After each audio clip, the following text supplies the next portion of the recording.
오늘 또 새로운 아침입니다. 목요일 아침인데요. 우리에게 주시는 말씀, 특별히 로마서를 통해 주시는 이 복음의 가치와 또 축복을 우리가 발견하면 좋겠습니다.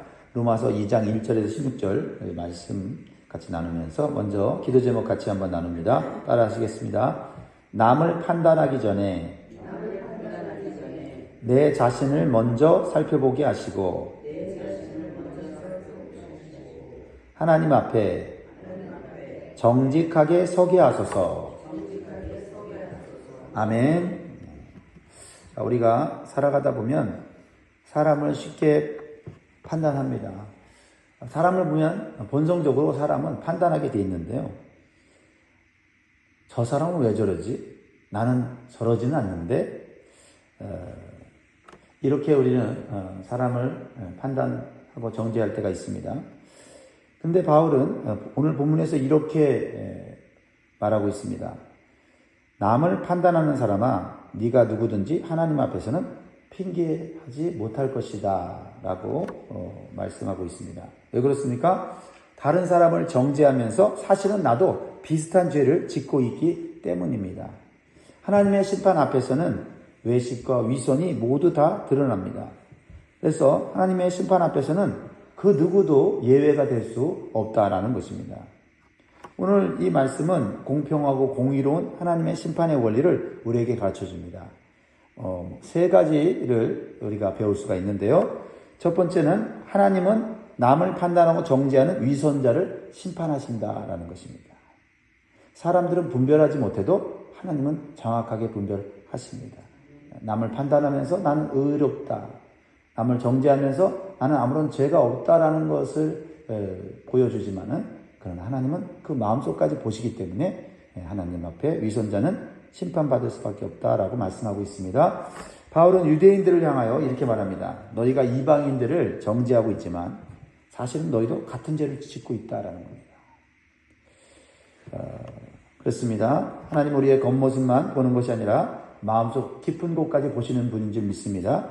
1절을 다시 한번 보면 그러므로 남을 판단하는 사람아 누구를 막론하고 네가 핑계하지 못할 것은 남을 판단하는 것으로 네가 너를 정죄함이니 판단하는 네가 같은 일을 행함이니라. 남을 판단하고 정죄하는 그 사람은 자기도 그 판단과 정죄로 똑같이 판단과 정죄를 누구한테 받는다고요? 하나님 앞에 받는다라는 겁니다. 왜냐하면 사람은 다 똑같다라는 겁니다. 당시 유대인들은요, 이방 사람들의 죄악을 보면서 마치 자신들은 그들과 전혀 다른 사람들인 것처럼 교만하여서 이방인들을 판단하고 정죄했습니다. 그래서 바울은 타인을 판단하기에 급급한 유대인들을 향해서 그들도 자신들이 판단하고 정죄하는 것으로 동일하게 판단과 정죄를 받을 것이라고 경고하고 있는 것입니다. 그래서 바울은 착각하는 유대인들에게 한 가지 중요한 사실을 깨우쳐주고 있어요. 같은 죄를 짓고 있으면서 타인을 판단하는 유대인들을 향해서 그들의 죄에 대해서 심판이 당장 나타나지 않는 것은 그들이 다른 사람보다 의롭기 때문이 아니라 하나님께서 회개할 기회를 주시기 위함이고 그것은 하나님의 인자하심이다라는 것입니다.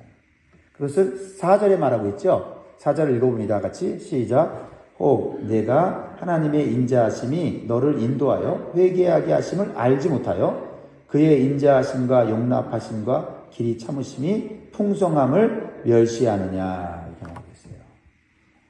그렇습니다. 하나님께서 인자하시고 오래 참는다고 해서 나는 괜찮겠지, 나는 아니겠지라고 방심하면 안 된다라는 말씀이죠. 근데 남을 판단하고 정죄하는 것을 하지 않는 사람들은 이 말씀을 들으면 어떻게 생각하냐면 내가 혹시 남을 판단하고 정죄해서 하나님 앞에 죄진 거 아니야? 이렇게 생각하는데 남을 판단하고 정죄하면서 내가 의롭다고 생각하는 사람은 이 말씀은 나에게 해당되지 않아 라고 생각한다는 거죠. 하나님의 인자하심은 우리를 회개로 이끄시는 기회이지 죄를 덮어주는 면죄부가 아니다라는 것입니다. 예를 들어 시험 감독관이 학생이 시험을 볼 때 부정행위하는 것을 보면서 바로 적발하지 않는다면 어떤 의도가 있을까요? 그것은 그에게 회개할 기회, 그 부정행위를 멈출 수 있는 기회를 주는 것이죠. 지금 그 부정행위를 멈춰라. 더 이상 죄를 짓지 말고 그 죄로부터 다시 돌아서라 라는 경고로 사실은 보고 있는 것이지요. 그런데 학생이 끝까지 선생님이 나를 보지 않고 있구나.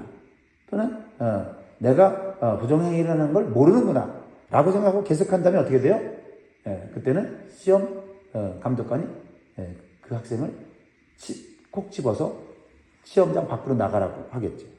그래서 시험 볼 자격이 박탈될 뿐만 아니라 그것으로 끝나지 않습니다. 더 무서운 징계를 받게 될 것입니다. 우리의 삶도 이와 같습니다.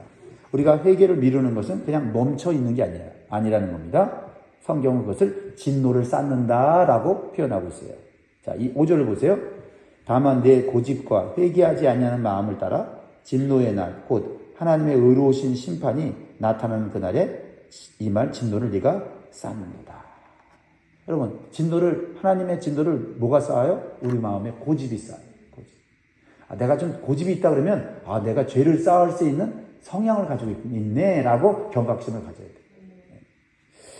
죄에 대한 심판이 없다고 해서 매일매일 죄를 그냥 두면요, 그것은 은행에 돈을 저축하듯이 하나님의 심판을 점점 쌓아두는 것입니다. 그러므로 여러분, 회개를 미루지 마십시오. 오늘이 바로 회개할 날입니다. 그리고 우리는 회개할 것이 없는 적이 없는 존재인 것을 깨달아야 돼요. 회개할 것이 생각 안 난다면 어쩌면 우리가 교만한 거고 다른 사람을 판단함으로 내가 의롭다고 착각하고 있는 거예요. 믿음이 좋을수록 하나님 말씀을 가까이 할수록 우리는 다른 사람과 상관없이 하나님 앞에서 내가 죄인이라는 사실을 기억하며 하나님 내 죄를 용서해 주십시오. 남들이 죄라고 여기지 않은 것까지도 우리는 하나님 앞에 하나님 내 이 부족한 모습, 허물 많은 모습을 용서해 주십시오. 겸손하게 회개하는 줄 믿습니다. 자, 두 번째로 하나님은 각 사람의 행위대로 갚으신다는 것입니다. 6절을 보시면 하나님께서 각 사람에게 그 행한 대로 보응하시되. 자, 여기서 중요한 것은 하나님은 사람을 외모로 치유하지 않는다라는 것입니다. 유대인들은요, 자신들이 하나님의 선택받은 민족이기에 이방인들과는 다른 대우를 받는다고 생각했어요. 유대인들은 이미 자신들은 이방인과 다른 그런 특권을 가진 자들이기 때문에 하나님이 볼 때도 특별하게 대우한다고 생각했다는 겁니다. 그런데 그것은 공평하신 하나님에 대해서 잘못 알고 있는 것이었어요. 유대인들이 하나님께 먼저 은혜를 받은 건 맞습니다. 그 은혜 받은 모습이 있다고 해서 그것으로 하나님이 판단하시는 것은 아니다라는 거죠. 그들이 지금 행하고 있는 행위를 통해서 하나님은 판단하시고 심판하신다는 거예요. 우리는 종종 교회 안에서 이렇게 생각할 수가 있습니다. 나는 교회 오래 다녔으니 하나님께서 나를 좀 남들과 다르게 대우하시겠지. 부모님이 믿음이 좋으시니 내가 좀 잘못해도 괜찮겠지. 하지만 하나님은 신앙의 연수나 직분이나 집안 배경으로 우리를 보지 않으신다는 거죠. 하나님은 우리를 판단할 때 우리의 모든 행위와 삶의 열매로 판단하십니다. 예를 들어서 올림픽 경기에서 국제 심판은 어떻게 심판의 일을 합니까? 선수의 국적이나 배경을 보고 점수를 주지 않습니다. 만약 그런 심판이라면 그 심판은 당장 쫓겨나겠죠. 올바른 심판이라면 누구에게나 동일한 기준, 동일한 규칙으로 심사해서 경기를 판단합니다. 공의로우신 하나님의 심판도 마찬가지입니다. 누구든지 그 사람의 행위대로 심판을 공평하게 하십니다. 그러므로 우리가 진짜 추구해야 될 것은 이 땅에서의 성공이 아니라 하나님 앞에서 영광과 존귀와 썩지 아니하는 삶을 추구하는 것입니다. 7절에 이렇게 말씀하고 있어요. 7절 말씀 읽겠습니다. 이거 우리에게 해당되는 말씀으로 받아들이면 좋겠습니다. 시작. 참고 선을 행하여 영광과 존귀와 썩지 아니함을 구하는 자에게는 영생으로 하시고. 자, 영광과 존귀와 썩지 아니하는 삶의 기본이 무엇입니까? 참는 거예요. 참는 거. 내가 잘 참는구나 하면 내가 하나님의 말씀대로 지금 잘 살고 있구나 생각하면 돼요. 내가 선을 행하는 것에 지금 집중하고 있구나. 나 자신의 이익을 위해서 사는 게 아니라 선을 베풀며 사는 것에 내 마음이 있고 그런 삶이 내 삶을 이끌어가고 있다면 내가 그래도 부족하지만 올바른 길로 가고 있구나. 영생의 길로 가고 있구나. 라고 생각할 수 있다라는 겁니다. 비록 때로는 손해보고 인정받지 못해도 억울한 일을 당하더라도 하나님을 바라보며 참고 선한 행을 행하는 사람에게는 영생이 약속되어 있다고 말씀하시는 겁니다. 물론 구원과 영생은요, 기본적으로 어떤 행위가 아니라 믿음으로 받는 거예요. 그러나 올바른 믿음을 가진 자는 올바른 삶의 열매가 점점 나타날 수가 있다. 그 올바른 삶이 참고 선을 행하는 삶이라는 거죠. 그것이 하나님께서 원하시는 진리라는 거예요. 진리. 변하지 않는 진리입니다. 그러나 반대로 진리를 따르지 않고 불의를 따르는 자가 아무리 이 땅에서 성공하고 권세를 얻어서 화려하고 안정된 삶을 살고 있다고 해도 하나님께서는 결코 그 사람을 끝까지 내버려 두지 않으신다는 거죠. 그 사람의 행위가 하나님 보시기에 옳지 않기 때문입니다. 하나님은 진노와 분노의 심판을 그 사람에게 내릴 수밖에 없다고 말씀하세요.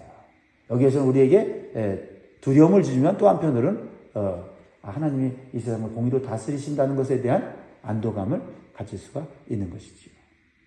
8절입니다. 오직 단을 지어 진리를 따르지 아니하고 불의를 따르는 자에게는 진노와 분노로 하시리라. 여러분, 영생을 받는 삶을 살아야지 하나님의 진노와 분노를 받는 삶을 살아서는 안 되겠습니다. 그러므로 사랑하는 성도 여러분, 우리의 모든 행위가 하나님의 심판의 기준이 된다는 것을 기억해야 될 줄 믿습니다. 우리의 행위가 사람 앞에서가 아니라 하나님 앞에서 옳은지를 항상 진리의 말씀에 비추어서 회개하고 교정하는 삶을 살 수 있기를 바랍니다. 그래서 우리가 어제 잘 살아서도 오늘 잘못 살 수 있어요. 그러므로 매일매일 말씀을 묵상하고 그 말씀을 붙잡고 기도하는 첫 출발은 오늘 하루를 잘 살게 하는 줄 믿습니다.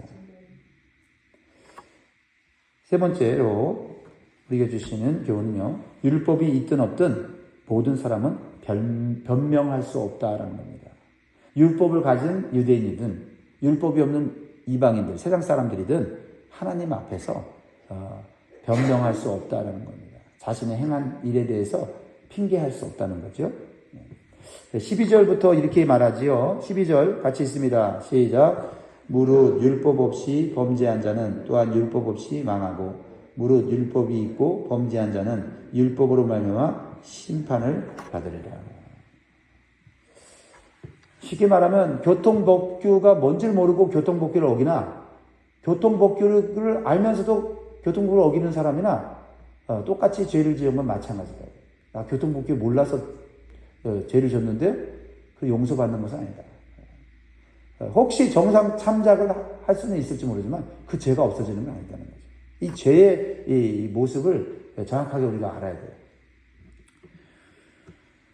그렇습니다. 율법 있는 자는 율법으로, 율법 없는 자는 양심으로 심판을 받는다고 말씀하고 있어요.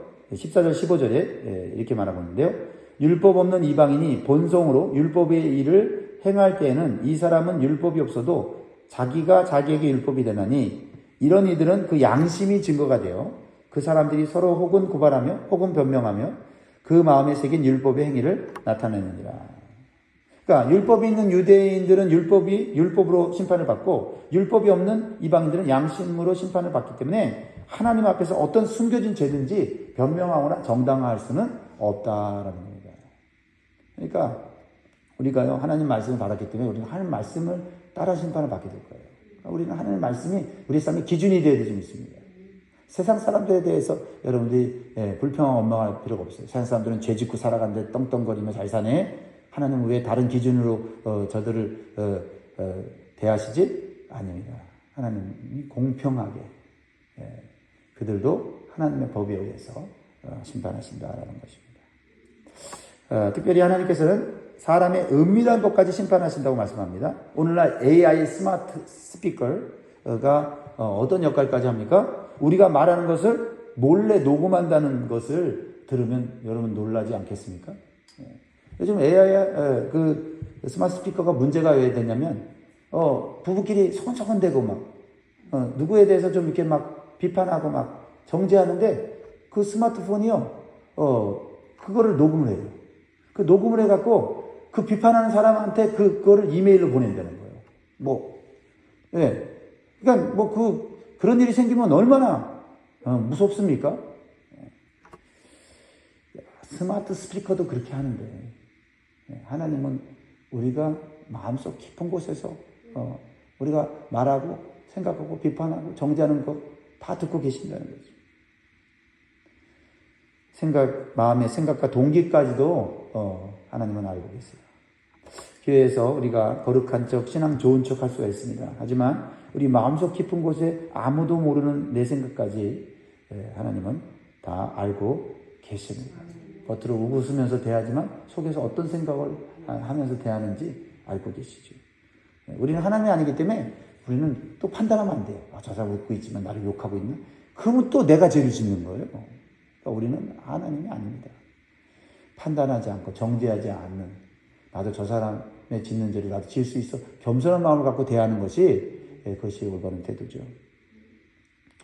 오늘 우리는 우리에게 주시는 이 말씀을 붙잡고 하나님 앞에 진실하게 서야 합니다. 겉으로가 아니라 마음과 양심까지 주님 앞에 올려드려야 되겠습니다. 사랑하는 성도 여러분, 우리의 은밀한 자리, 아무도 보지 못하는 곳에서도 하나님은 보고 계시고 듣고 계십니다. 그러므로 우리는 내 내면의 양심의 소리를 무시하지 말고 하나님이 들으셨네? 깜짝깜짝 놀려야 돼요. 그리고 성령의 감동을 받아 민감하게 살 때 하나님께서 우리를 영생으로 이끌어 주실지 믿습니다. 말씀 맺겠습니다. 사랑하는 성도 여러분, 오늘 말씀은 우리에게 분명히 말씀합니다. 하나님은 남을 판단하고 정죄하는 이 손을 심판하시고 하나님은 행위대로 갚으시며 하나님은 모든 사람을 변명할 수 없게 하십니다. 이러한 사실은 우리를 두렵게 하지만 이로 말미암아 우리는 복음으로 나아가게 됩니다. 복음 밖에는, 십자가의 복음 밖에는 내가 하나님의 진노에서 벗어날 길은 없구나. 남들보다 깨끗하고 남들보다 정직하고 남들보다 신앙생활 잘해도 그럼에도 불구하고 나의 모습으로는 결코 구원받을 수 없다는 것을 인정함으로 예수 그리스도의 십자가의 복음을 붙잡을 수밖에 없는 줄 믿습니다. 이것이 하나님이 원하시는 믿음이라는 것입니다. 사랑하는 성도 여러분, 오늘 이 말씀 속에서 마음속 은밀한 죄까지 다 내려놓고 회개하면서 예수님의 구원의 은혜를 붙드시는 한 날 되시기를 주의 이름으로 축복합니다. 기도하겠습니다.